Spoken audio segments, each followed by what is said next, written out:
Olá, tudo bem com vocês? Meu nome é Etienne Soares e você está no Tenha Coragem.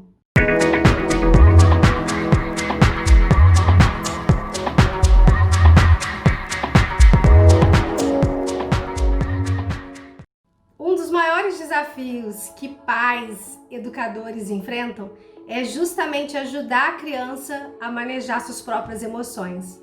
Diferentemente do adulto, as crianças e os adolescentes, eles não ainda têm a parte racional do cérebro amadurecida e por isso as emoções parecem que são muito maiores e mais intensificadas neles do que em nós adultos. Então, se pra gente que é adulto já é difícil controlar as emoções, imagina para as crianças que ainda não têm essa parte, essa área do cérebro, que é a parte racional, totalmente desenvolvida.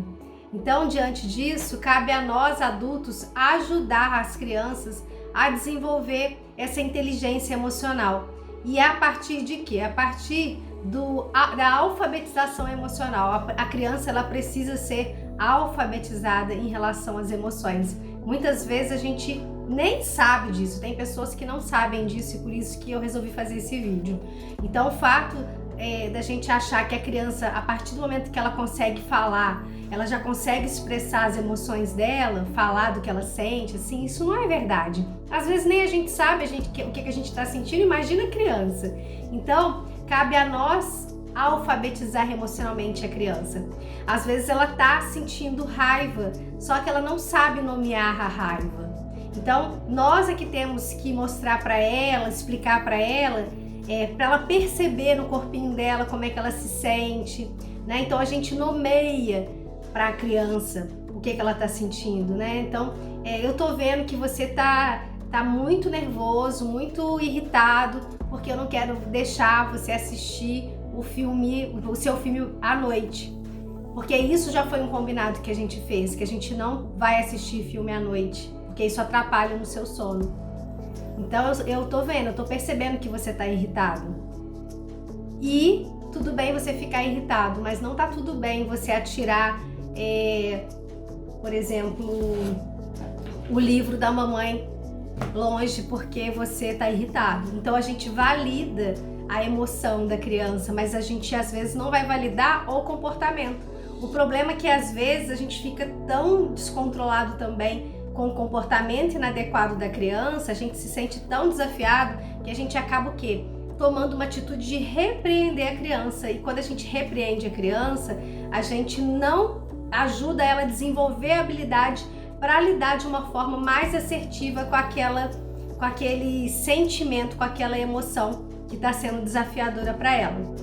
Então existem diferentes formas da gente ensinar a alfabetizar emocionalmente uma criança, né? E a gente também precisa ser alfabetizado, às vezes nem a gente sabe poder nomear aquilo que a gente está sentindo. E se a gente não sabe, a gente precisa aprender. A gente precisa aumentar o nosso autoconhecimento para que a gente possa contribuir para que essas crianças também desenvolvam essas habilidades. Porque as frustrações, elas vão fazer parte da nossa vida e vão fazer parte também da vida das crianças. Tem um livro que eu gosto bastante, que eu oriento aos pais e professores também, que é o Lucas Aprendendo a Lidar com o Não.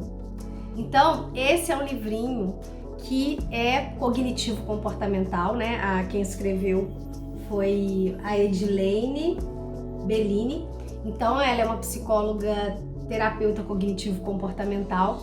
E nesse livrinho conta a história do Lucas e conta das frustrações que ele vivenciou e vai ensinando, né? Como é que é lidar com o não, como é que é lidar com a raiva, lidar com as frustrações. Então, uma forma da gente ajudar nessa alfabetização emocional é a gente procurar recursos como esse livrinho aqui, que fala sobre as emoções. Quanto mais as crianças conhecerem sobre as emoções, mais elas vão aprender a expressá-las e a nomeá-las. Então, e a gente enquanto adulto também, se a gente conhece as nossas emoções, se a gente consegue se perceber, hoje eu estou irritado. Então, se a gente pega e monitora como é que anda o nosso humor, nós também vamos manejar as nossas emoções para que a gente possa ser um exemplo positivo para aquela criança. Então, porque se a gente também não controla as nossas emoções, a criança aprende muito mais pelo exemplo do que pela palavra.